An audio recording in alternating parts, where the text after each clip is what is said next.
Hello everyone and welcome to Sources classes. So in this video again we'll be discussing a few questions based on test of mathematics. So what we'll be doing is we'll be discussing three important questions of a similar topic so that you can get a clear idea of how to tackle this kind of questions in general. So with that said, let's take a look at the first question.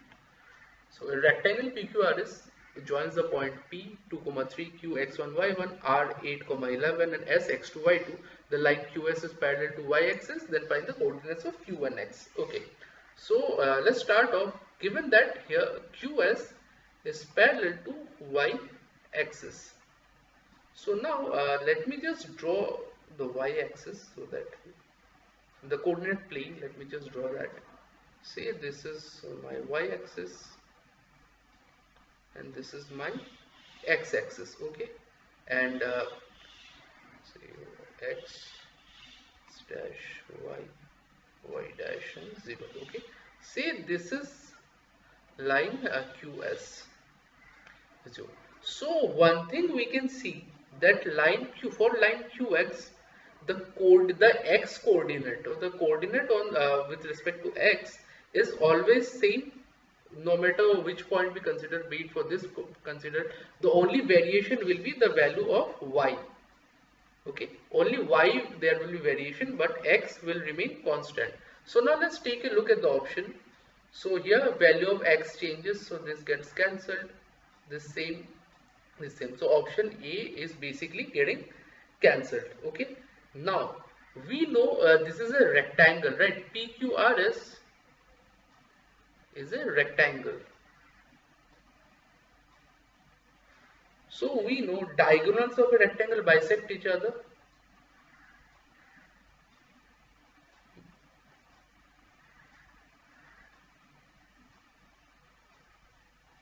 Yes, we know that. So therefore, suppose let this be our rectangle. P, Q, R, and S. Okay, so P, Q, R, and so diagonals will bisect each other. So what we can write is P plus R by 2 will be equal to Q plus S by 2. Okay. So now if we further try and solve the same, so let this be P plus R. P is given 2 plus 10, so this will be 5, 10 by 2, and R again 3 and 11, 14, so 5 and 7 equal to Q plus S by 2. Okay, so this is one of the things which we actually get from here. If we try and solve the same, so here we can further write, say x1 plus x2 by 2 will be equal to 5. Okay, so there means x1 plus x2 will be equal to 10. So here you can see x1 plus x2 equal to 10, satisfying the condition. Again y1 plus y2 will be 2 equal to 7, so therefore y1 plus y2 equal to 14. So 2 plus 12, 14. So option B is our answer. I hope this is clear how we came about with the solution of the same. So now let's move on to the next question. Yeah, so next question. The sum of the interior angles of a polygon is equal to 56 right angles, then the sum of the sides of the polygon is. Okay, so we know sum of the interior angles of the polygon is actually given by the formula n minus 2 into n. Okay, so this is equal to 56 right angles. So 56 pi by 2.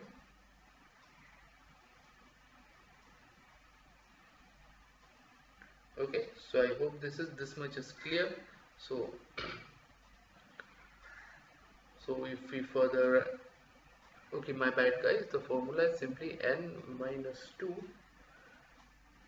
into pi. Okay, so again it's given 56 pi by 2 here. So this is simply, the formula is a sum of interior angles of a polygon is simply given by n is number of sides minus 2 by pi equal to that is the formula. So if I take an example of a triangle, say for a triangle, we know triangle has three sides, so we'll simply have 3 minus 2 into pi, so it would give us pi, that is 180 degree. I hope this is clear. So and similarly for square, if I take 4 minus 2 equal to pi, so twice pi, that is 360. So sum of square is 360. So now if you take it this formula, pi by pi gets cancelled, this comes out to be 28. So therefore we have n equal to 30. Okay, so number of sides being 30. So I hope this is clear. How we came at the conclusion looks same. So with that said, next let's move on to the next question. Yeah, so let's take a look. The ratio of the circumference of a circle to the perimeter of the inscribed rectangular polygon with n sides is. So okay, we need to find the ratio of the circumference to the perimeter of the regular polygon inside the circle with sides n sides. Okay, so suppose this is a circle. Okay, so we have polygon being something like this. We'll have multiple polygons like this in the circle.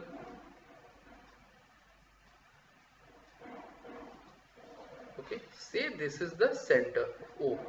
Okay, and let me join these two lines, this and this. Okay, let this point be A, this B.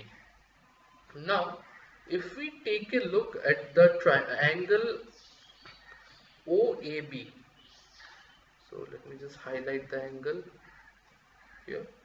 Say angle OAB, this is angle OAB will be half n minus 2 to n by n, that is equal to angle OBA.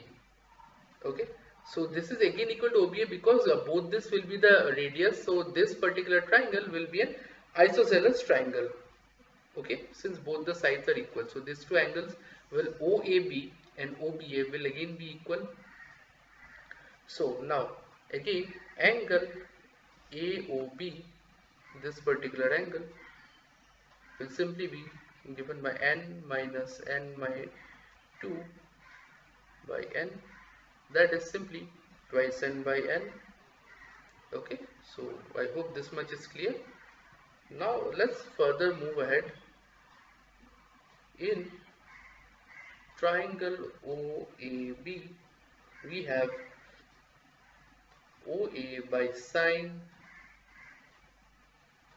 n minus 2 n by twice n equal to AB sine twice n by n. I hope this is clear. We can further write this as AB equal to R sine twice n by n and by sine n by 2 minus n by n. We can further write this as R into 2 sine by n cos n by n divided by cos n by n. So therefore finally we can write AB equal to twice R sine by n. So I hope this is clear. So pi, okay, let me just reiterate all this.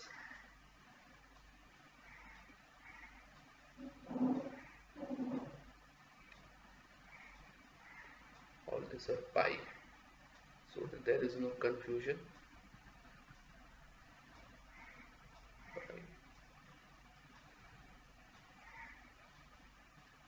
Okay, so I hope all these are clear.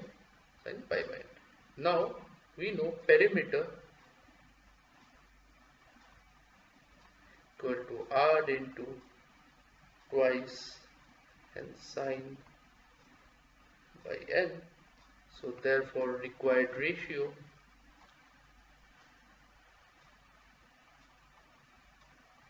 is simply given by r is to r into 2n sine pi by n. So which can be further written as, if we take out the pi, pi is to pi sine, take out the r, then we have sine pi by n, which is option A, our answer. So I hope this is clear how we came about the solution of the same. So with that said, we have come to the end of our video. Kindly go through all the questions that we have discussed in this video so that you can get a clear understanding on the approaches involved to solving the same, and kindly solve the question on your own with the video as a reference for a clear understanding. So in case you like the video, make sure you like, share and subscribe to our channel so then we can keep coming up with relevant content such as this further down the line as well. So with that said, I'm signing out. Thank you so much.